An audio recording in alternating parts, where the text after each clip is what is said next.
Continuamos conversando esta mañana con el congresista Carlos Curbero. Estamos analizando los ataques en París, también el tema de los refugiados sirios y vamos a tocar también el tema de los cubanos que están varados en Costa Rica. Gracias por seguir con nosotros. Vamos a tocar ese tema de nuevo. En esa reunión que ustedes tuvieron a un alto nivel de inteligencia, ¿no? ¿Cuáles son los puntos más importantes, sobre todo para darle a nuestra comunidad la seguridad y la tranquilidad de que por lo menos vamos a estar protegidos? Dos cosas, Aileen. Número uno, y es difícil decirlo y reconocerlo y aceptarlo, tenemos que entender que estamos en una guerra.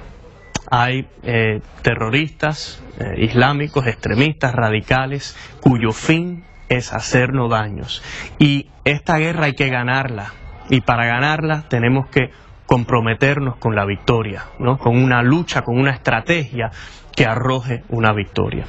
Por otra parte, tenemos agencias de inteligencia muy sofisticadas, tenemos el mejor ejército del mundo, así que nos debemos sentir seguros. No podemos vivir con miedo porque ese es el objetivo de ISIS, ese es el objetivo de todos los grupos terroristas. Pero en el caso de ellos lo que quieren es establecer de nuevo el califato, o sea, una mentalidad bien retrógrada en ese sentido. Y hay un problema aquí con todo esto, ¿no? Que el tema de la religión es un denominador común. Los otros días en CNN, en una cadena de televisión, estaba esta mujer musulmana que estaba diciendo que por qué se estaba pidiendo a los islámicos de este país que condenen los ataques en París cuando cada vez que hay un ataque de parte de un norteamericano blanco que hace un crimen, no se le pide a los cristianos o a los católicos que también condenen.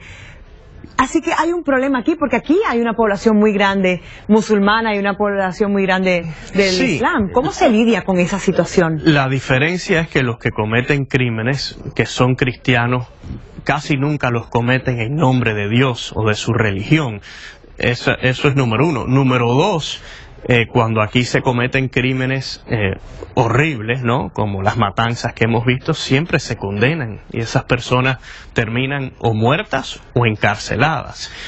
Ahora, no podemos ocultar la verdad. La verdad es que aunque la mayoría de los musulmanes obviamente no son terroristas, son personas decentes, son personas los que viven en este país que aportan, ¿no? A la economía de este país, a la diversidad de este país. Indiscutiblemente, los terroristas se han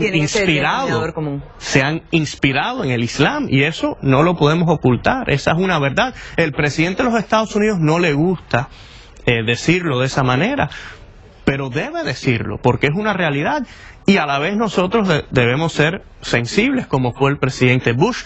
Después del ataque del 9/11, el presidente Bush fue a una mezquita y dijo, no estamos en una guerra contra los musulmanes, estamos en una guerra contra los terroristas que utilizan el Islam, ¿no? Como inspiración. Así que es una gran diferencia. Y también, Aileen, quiero tocar el tema de los refugiados sirios. Porque a eso iba precisamente, porque tenemos ahora en estos momentos, ¿no? El presidente Obama quiere traer por lo menos a 10.000 de ellos. Algunos ya se encuentran aquí. De hecho, tenemos aquí en el sur de la Florida, creo que el número del sur de la Florida que llegaron fueron 23 o 25. Muchas personas, y de hecho hasta líderes políticos en Europa se están como que arrepintiendo de haber dejado entrar a todos ellos que también estaban huyendo, ¿no? de ISIS, muchos cristianos, pero en ese grupo se puede colar, como dicen, un terrorista. ¿Cuál es su opinión, su lectura? ¿Debemos o no permitirle la entrada? Tenemos que ser conscientes de dos cosas. Primero, claro, la gran mayoría de las personas que están huyendo de Siria, de Irak, son personas inocentes, muchos niños, muchas mujeres, muchas familias que temen por su seguridad. Esa es la gran mayoría. Ahora, hay otra realidad. El Estado Islámico se quiere aprovechar de esta crisis de refugiados para infiltrar a terroristas dentro de esa población. Por ello es que tenemos que encontrar un equilibrio en Estados Unidos con ser esa nación generosa, esa nación que siempre ha sido refugio para todas las personas oprimidas del mundo y a la vez proteger a este país de serias amenazas. No queremos que se cuele ningún terrorista aquí con el pretexto de ser refugiado. ¿El Congreso entonces le va a pedir al presidente Obama de que por lo menos el chequeo que se haga a cada uno de esos refugiados sea minucioso? Estamos pidiendo un nivel adicional, un paso adicional de certificación, que el FBI y el Departamento de Seguridad Interna tengan que certificar que cualquier persona que sea admitida en Estados Unidos no represente una amenaza a Estados Unidos. El presidente reaccionó de una manera muy burda cuando el Congreso la semana pasada presentó este proyecto de ley y luego lo aprobó con una mayoría bipartidista. Republicanos y demócratas se unieron para aprobar este proyecto de ley y yo lamenté mucho esa reacción del presidente, porque ahora el presidente dice que nosotros en el Congreso no queremos aceptar a estas personas, que no somos humanitarios. Sin embargo, el presidente ha hecho caso omiso de toda la tragedia en Siria durante muchos años y ahora nos quiere acusar a nosotros de una cosa que es injusta, cuando lo único que estamos pidiendo es que el proceso de admitir a los refugiados sea un proceso que arroje resultados positivos. Es decir, ¿y hay alguna forma de hacerlo, de que se pueda hacer y llevar a cabo un escrutinio espectacularmente minucioso? Eso es lo que le hemos pedido al gobierno. Hasta ahora, el director del FBI y el secretario de Seguridad Interna han dicho que, obviamente, algo que sabemos nosotros, hay una falta de información en Siria. Es muy difícil buscar los antecedentes de muchas de estas personas, pero lo que hemos hecho es que le hemos pedido al gobierno que diseñen un proceso que sea adecuado, que sea compasivo y a la vez que nos proteja a nosotros los que vivimos aquí. Y de alguna manera se pueda también monitorear esa población una vez que lleguen, si es que en caso de que sí se acepten los 10.000. Claro, bueno, los refugiados siempre tienen un proceso donde tienen que mantenerse en contacto con las agencias que ayudan a situarlos, ¿no?, en diferentes partes del país, así que eso ya existe, ¿no? Y la verdad es que en el pasado son muy pocos las personas que han sido admitidas como refugiados que luego han sido arrestadas o deportadas por posible actividad terrorista. Sin embargo, admitir a un solo terrorista es demasiado. Es demasiado. Así que, esa es la perspectiva nuestra. Correr. Gracias. Vamos a hacer una corta pausa, pero en cuanto regresemos vamos a estar tocando entonces el tema de Cuba, las leyes migratorias y también el grupo de cubanos que se encuentra varado en Costa Rica. Y seguimos conversando con el congresista Carlos Curbelo.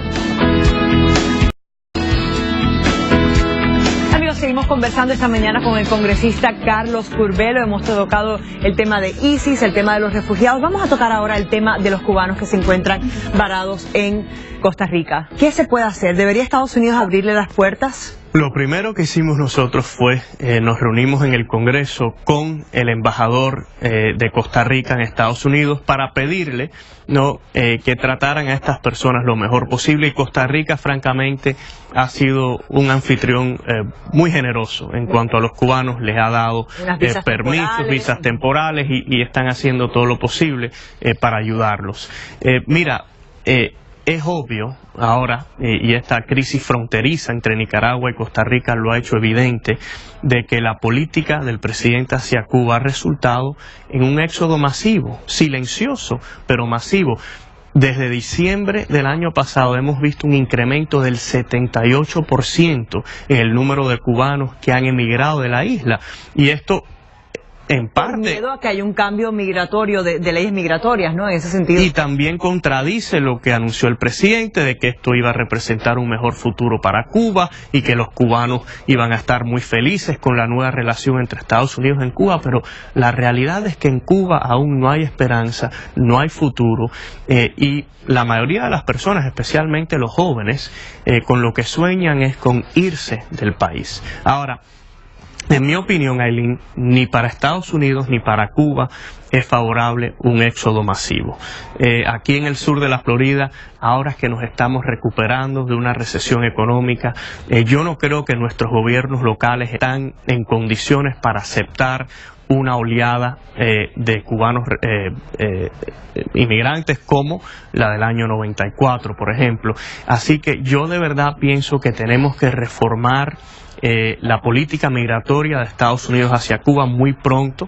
Vamos a hacer una propuesta. Replantear las leyes que están vigentes. Sí, y lo que queremos hacer es conservar esa vía de escape para los perseguidos políticos, porque Estados Unidos siempre ha tenido esa tradición de darle la bienvenida a los perseguidos políticos y a la vez frenar los abusos. Sabemos que hay muchas personas, por ejemplo, cubanos que llegan a Estados Unidos, califican para recibir beneficios de asistencia pública y luego terminan en Cuba. Eso es un abuso, así que... ¿Se pudiera ver cancelada la ley de ajuste cubano?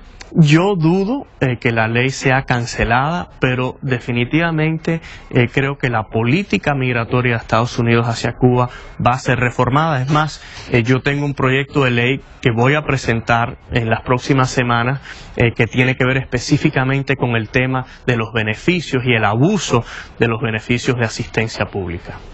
Bien, muchísimas gracias, congresista, por haber estado con nosotros en esta mañana aquí en nuestra comunidad.